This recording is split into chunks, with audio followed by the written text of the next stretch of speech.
Welcome to bio explorer. आज के इस लेक्चर के अंदर हम पढ़ने वाले हैं प्रोटीन्स और अमीनो एसिड्स के बारे में। हमारे एमडीकेट सीरीज का ये नेक्स्ट इंपॉर्टेंट लेक्चर है जो इंपॉर्टेंट होने वाला है हमारे बीएसएन नर्सिंग के स्टूडेंट्स के लिए भी। उसके साथ साथ अगर आप नीट की प्रिपरेशन कर रहे हैं या क्लास फर्स्ट ईयर के स्टूडेंट हैं तो भी आपके लिए लेक्चर बहुत इंपॉर्टेंट होने वाला है। अगर आप हमारे चैनल पे न्यू है तो अभी चैनल को सब्सक्राइब कीजिएगा, कमेंट करके बताइएगा कि आज का लेक्चर आपको कैसा लगा। स्टार्ट करते हैं आज का लेक्चर जिसके अंदर हम पढ़ने वाले हैं about proteins and amino acids. जो प्रोटीन्स हैं sir, proteins are the polymers of amino acids. Proteins जो होते हैं इनको हम बोलते हैं कि सर ये पॉलीमर्स होते हैं, ये लंबे बड़े मॉलिक्यूल होते हैं जो बने होते हैं अमीनो एसिड्स के। ये इनकी सबसे बेसिक डेफिनेशन है। जो प्रोटीन्स हैं दे कंटेन 2 और मोर चेन्स ऑफ अमीनो एसिड्स। इनके अंदर 2 या 2 से ज्यादा अमीनो एसिड्स की चेन होती है और इनको बनाने वाले जो एलिमेंट्स हैं वो ज्यादातर कार्बन, हाइड्रोजन, ऑक्सीजन, नाइट्रोजन और सल्फर होता है। सल्फर समटाइम्स होता है लेकिन मेनली 4 एलिमेंट्स इनमें लाजमी पाए जाते हैं जिनमें कार्बन, हाइड्रोजन, ऑक्सीजन और नाइट्रोजन होता है। आई होप समझ में आ रहा है आपको। आगे चलें तो हमारे पास जो प्रोटीन्स होते हैं वो असेंशियल स्ट्रक्चरल रोल भी प्ले करते हैं, फंक्शनल रोल भी प्ले करते हैं। मेन ये हमारी बॉडी के अंदर बहुत सारे पार्ट्स को बनाते भी हैं और बहुत सारे काम भी परफॉर्म करता है। मेजॉरिटी ऑफ फंक्शन हमारी बॉडी में, मेजॉरिटी ऑफ मेटाबॉलिक फंक्शंस जो हैं उनको कंट्रोल करने वाले, उनको चलाने वाले जो हैं वो हमारे पास प्रोटीन है। और प्रोटीन के हमारी बॉडी के अंदर बायोलॉजिकल मॉलिक्यूल्स में सबसे ज्यादा काम करने वाले जो बायोमॉलिक्यूल है वो प्रोटीन है। इसीलिए आप इनको कह सकते हो sir they are called the most important biological molecule. Biological point of view से अगर आपकी नजर में सबसे इंपॉर्टेंट कोई मॉलिक्यूल होगा तो वो प्रोटीन होगा। अगर हम प्रोटीन की फर्दर बात करें तो sir they also perform function in regulation of body of cells in system. ये बॉडी के अंदर स्ट्रक्चरल रोल भी प्ले करते हैं, बॉडी के अंदर डिफरेंट पार्ट्स को भी बनाते हैं, ये बॉडी के अंदर डिफरेंट काम भी करते हैं, अलग अलग फंक्शन, एंजाइम के तौर पे हार्मोन्स के फंक्शन करते हैं, बॉडी के अंदर एनर्जी का बनाना हो। उसके साथ साथ ये बॉडी के अंदर रेगुलेशन भी करते हैं। रेगुलेशन का मतलब आप जानते हैं, ये बॉडी के अंदर चीज़ों को मेंटेन करते हैं, उनको एक अपने खास रिदम में चलाते हैं। एज अ हार्मोन हो गया, as a chemical signalling molecule, as a आप उनको न्यूरो ट्रांसमीटर के तौर पे ले लें या सेल मेम्ब्रेन में चैनल प्रोटीन ले लें, तो ये सारे काम परफॉर्म करते हैं। जो प्रोटीन होते हैं उनके कौन कौन से फंक्शन होते हैं, तो हमने यहाँ पे एक रफली एक छोटा सा ले लिया है, एक स्ट्रक्चर ले लिया है जिसके अंदर हम देखने वाले हैं कि सर इनके अलग अलग फंक्शंस होते हैं, अलग अलग तरीकों से, अलग अलग पॉइंट ऑफ व्यू से। जैसे कि स्ट्रक्चरल रोल ये परफॉर्म करते हैं जैसे कोलेजन और केराटिन, हड्डियों और बालों के अंदर पाए जाने वाले प्रोटीन। एंजाइमेटिक रोल ये प्ले करते हैं, ये एंजाइम के फॉर्म में मिलेंगे आपको, जैसे कि अमाइलेज और पेप्सिन की फॉर्म में। अमाइलेज स्टार्च को हजम करता है और जो पेप्सिन है वो प्रोटीन को तोड़ता है। ये ट्रांसपोर्ट के लिए भी काम करते हैं जैसे कि हेमोग्लोबिन व्हिच कैरीज ऑक्सीजन। ये हमारी बॉडी के अंदर हार्मोनल रोल भी प्ले करते हैं जैसे इंसुलिन। ये हमारी बॉडी के अंदर प्रोटेक्टिव रोल प्ले करते हैं जैसे कि ये WBCs इनको बनाते हैं, दे आर कॉल्ड एंटीबॉडीज। आप जानते होंगे डिफेंसिव प्रोटीन होते हैं, डिफेंसिव प्रोटीन के तौर पे काम करते हैं। ये मूवमेंट में भी हेल्प करते हैं जैसे कि एक्टिन और मायोसिन। और ये हमारी बॉडी के अंदर स्टोरेज, चीज़ों को जमा करने में, सर्टेन टाइप के बायोलॉजिकल मॉलिक्यूल को अपने साथ इकट्ठा करने के लिए, जैसे कि ये फेरेटिन और कैसीन, जैसे दही के अंदर कैसीन होता है तो फेरेटिन और कैसीन की फॉर्म में हमारी बॉडी के अंदर चीज़ों को जमा करने में, बाकी बायोलॉजिकल मॉलिक्यूल को आपस में चिपका के रखने के लिए भी काम करते हैं। तो ये अलग अलग रोल प्ले करते हैं फंक्शन हमारी बॉडी के अंदर, स्ट्रक्चरल भी, फंक्शनल भी, रेगुलेटरी भी। उसके बाद अगर हम बात करें प्रोटीन की तो हमारे पास लेवल्स ऑफ प्रोटीन स्ट्रक्चर होता है। लेवल्स ऑफ प्रोटीन स्ट्रक्चर से मुराद है यहाँ पे, इसका मतलब है कि आपको जो प्रोटीन है वो तकरीबन 4 मेन फॉर्म्स में मिलेगा।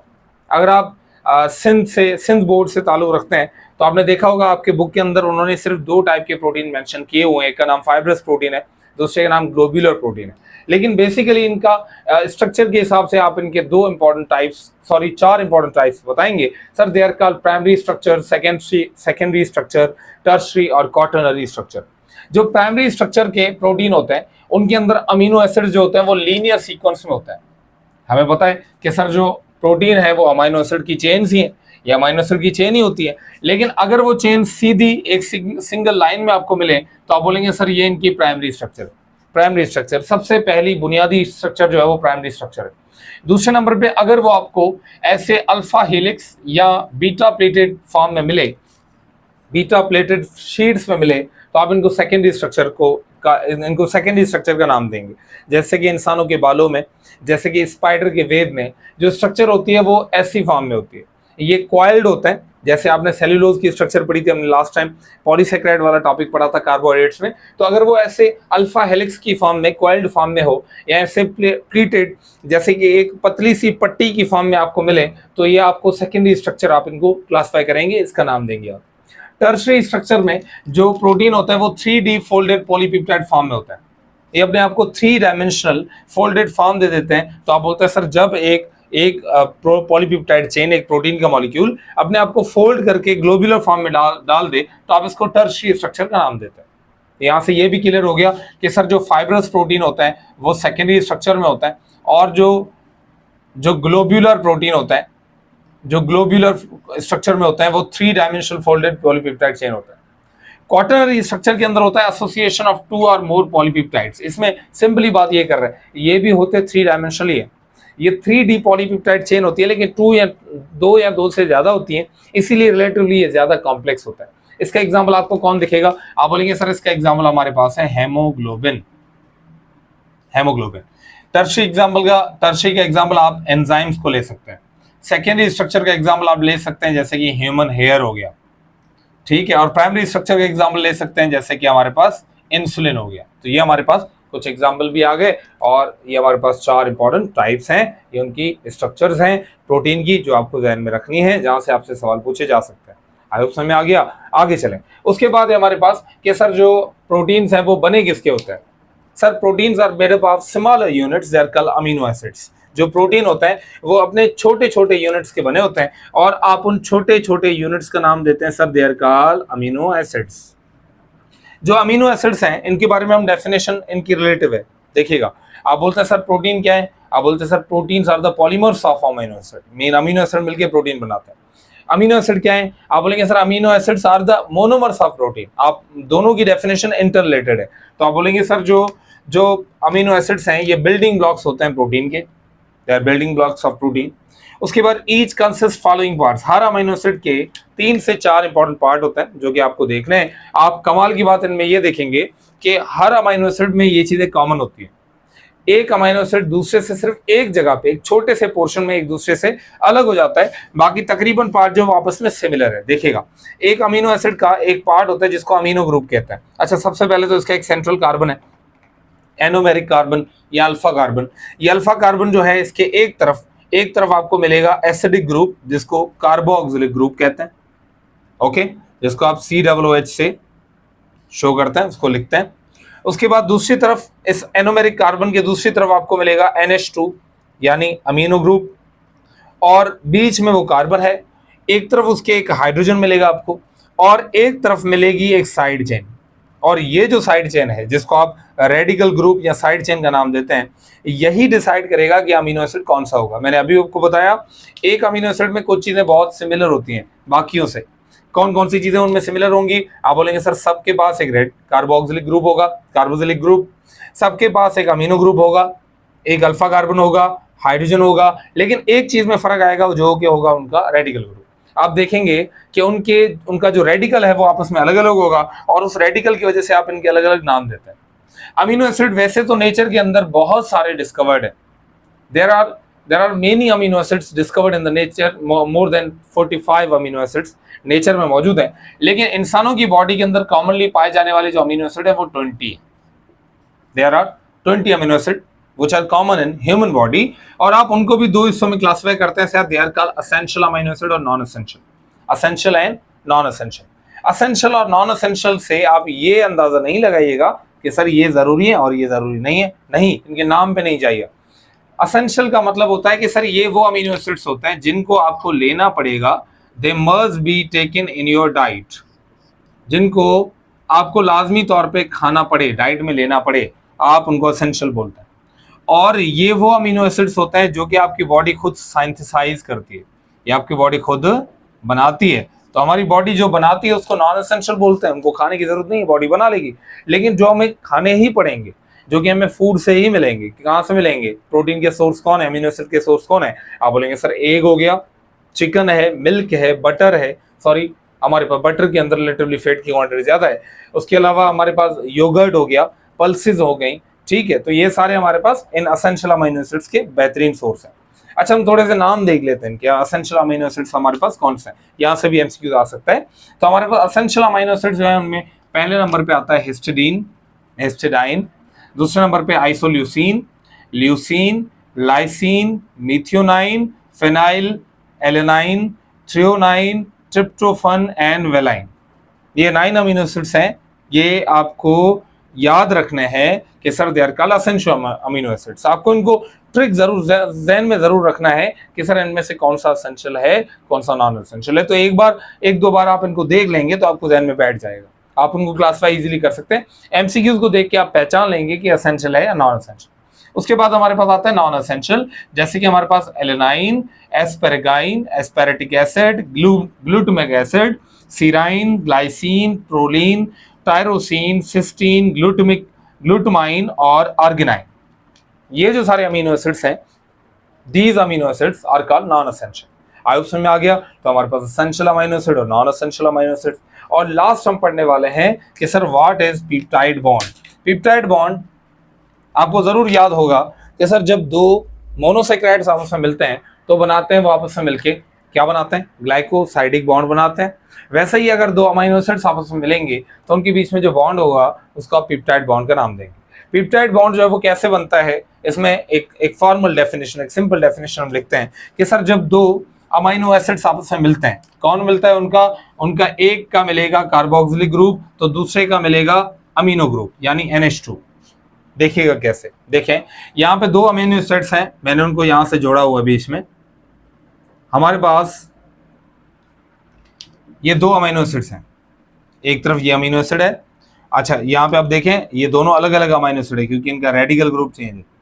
ये एनोमेरिक कार्बन, अल्फा कार्बन, ये इनका कार्बोक्सिलिक ग्रुप, ये इस अमीनो एसिड का कार्बोक्सिलिक ग्रुप, ये अमीनो ग्रुप, ये हाइड्रोजन और ये रेडिकल में हाइड्रोजन है। उस तरफ चलते हैं, ये amino group, carboxylic group, hydrogen, alpha carbon और ये CH3 यानी इसका रेडिकल ग्रुप। इसका नाम है sir, it is called, this amino acid is called glycine और इसका अमीनो एसिड का नाम है एलेनिन। ग्लाइसिन, एलेनिन, ये दो अमीनो एसिड्स हैं। अब ये आपस में जुड़ने जा रहे हैं। जब ये जुड़ने जा रहे होते हैं तो आप पता है कि सर एक अमीनो एसिड का इस तरफ कौन फेस कर रहा है, यहाँ पे कार्बोक्सिलिक ग्रुप जो सामने वाले अमीनो एसिड को फेस कर रहे हैं और सामने वाले अमीनो एसिड का अमीनो ग्रुप जो है वो इसको फेस कर रहा है। तो अमीनो ग्रुप में से दो हाइड्रोजन इसमें होता है, इनमें से एक हाइड्रोजन बॉन्ड के लिए इस्तेमाल होता है।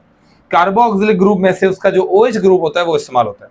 तो हमें पता है कि सर जब दो मोनोमर आपस में मिलते हैं और उनमें से जब वाटर को रिमूव किया जाए तो आप इस प्रोसेस को बोलते हैं sir, it is called condensation या dehydration synthesis. What will happen, होगा ये कि एक तरफ के अमीनो एसिड के अंदर से निकलेगा हाइड्रोजन OH और दूसरी तरफ से निकलेगा हाइड्रोजन। ये OH और हाइड्रोजन आपस में मिलकर बना देंगे वन वाटर मॉलिक्यूल और बाकी इनके निकलने की वजह से देखिएगा जिसमें से OH निकल गया, OH के ऊपर कौन सी चार्ज होती है, नेगेटिव।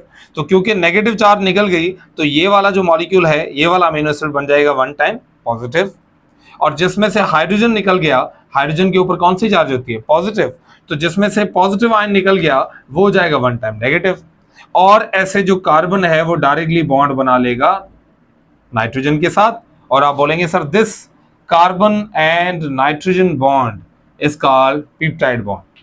तो पेप्टाइड बॉन्ड आप बोलेंगे कि सर जब दो अमीनो एसिड्स आपस में मिले by the removal of water and by the joining of their carboxylic group with the amino group is called peptide bond.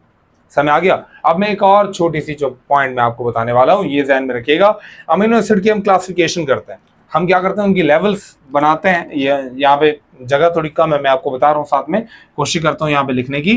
अच्छा देखिएगा, जब दो अमीनो एसिड आपस में मिलते हैं तो आप बोलते हैं सर ये मिल के आपस में, ये जो इन्होंने स्ट्रक्चर बनाई जिसमें दो अमीनो एसिड आपस में साथ हों, आप इसको बोलेंगे sir it is called dipeptide.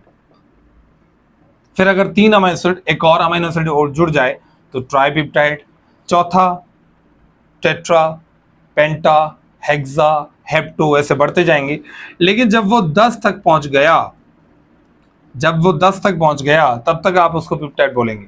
जैसे ही वो 10 से ज्यादा बढ़ा, जैसे वो 10 से ज्यादा अमीनो एसिड अगर चेन में 10 से ज्यादा बढ़े तो अब आप उनको बोलेंगे sir now they are not called peptide, अब इनको नाम देंगे sir they are called peptone, they are called peptones. जो पेप्टोन्स होते हैं उनमें 10 से ज्यादा अमीनो एसिड होते हैं, और जब अमीनो एसिड जो, अच्छा वैसे भी 10 से ज्यादा होते हैं लेकिन ये लंबी चेन्स नहीं होती, हंड्रेड्स एंड थाउजेंड्स में अमीनो एसिड नहीं होते, तो आप बोलेंगे टेंस में 10 हो गया, 20 हो गया, 25, 50 तक, या ऐसे टेंस में हो गया, तो जितने ज्यादा अमीनो एसिड आपस में साथ में होंगे तब तक आप इसको पेप्टोन्स का नाम देंगे। लेकिन जब उनकी जब तादाद जो है वो हंड्रेड्स में पहुंचने लगे या 100 प्लस होने लगे, now they would be called polypeptide. अब आप इनका नाम रखेंगे sir they are called polypeptide. तो पॉलीपेप्टाइड जो होते हैं उनके अंदर hundreds thousands of amino acids होते हैं। जब इनको शॉर्ट चेन में काटेंगे आप तो उसमें से निकलेंगे पेप्टोन। पेप्टोन जो होते हैं उससे 10, उसके अंदर 10 से ज्यादा अमीनो एसिड होने चाहिए, 10 से ज्यादा अमीनो एसिड होनी चाहिए, लेकिन वो हजारों लाखों में नहीं होने चाहिए, टेंस में होने चाहिए। और जब पेप्टोन्स को आप काटेंगे तो उसमें से निकलेंगे पेप्टाइड्स, डाइपेप्टाइड, ट्राइपेप्टाइड, कितने भी अमीनो एसिड, और आखिरकार जब आप उन पेप्टाइड्स को तोड़ेंगे तो उसमें से आपको मिलेंगे अमीनो एसिड्स। आई होप समझ में आ गया आपको। तो इस तरीके से आप अमीनो एसिड्स को ऑर्गेनाइज, उनकी ऑर्गेनाइजेशन को भी पढ़ सकते हैं। और ये हमारे पास ये सारी की पॉइंट्स थी about the levels of protein. हमारे पास प्रोटीन के डिफरेंट टाइप्स, उनके function, amino acid, peptide bond की formation, essential non essential amino acid. Last point है कि सर की पॉइंट्स हमें बताएं प्रोटीन के बारे में। आपको ये याद रखना है कि सर बिल्डिंग ब्लॉक्स होते हैं इनके अमीनो एसिड्स, इनको जोड़ने वाला पेप्टाइड बॉन्ड होता है, इनको नाइट्रोजनस कंपाउंड बोलते हैं, और ये डाइवर्स फंक्शंस को परफॉर्म करते हैं। समझ आ गया। ह्यूमन बॉडी में कुल मिलने वाले अमीनो एसिड जो है वो 20 हैं, कॉमन है, और इनमें से बनने वाले जो प्रोटीन है वो तकरीबन 10,000 है। ये भी आपका बुक लिखता है, लेकिन इससे कहीं ज्यादा है। आप समझ में आ गया। तो आज का लेक्चर अगर आपको पूरा समझ में आ गया है तो अभी वीडियो को लाइक कीजिएगा, कमेंट करके बताइएगा कि आज का लेक्चर आपको कैसा लगा। जहाँ पे भी कोई कंफ्यूजन है तो आप कमेंट करके मुझसे पूछ सकते हैं। चलते हैं एक नई वीडियो की तरफ, मिलेंगे उस लेक्चर में एक नए लेक्चर के साथ, एक नए टॉपिक के साथ।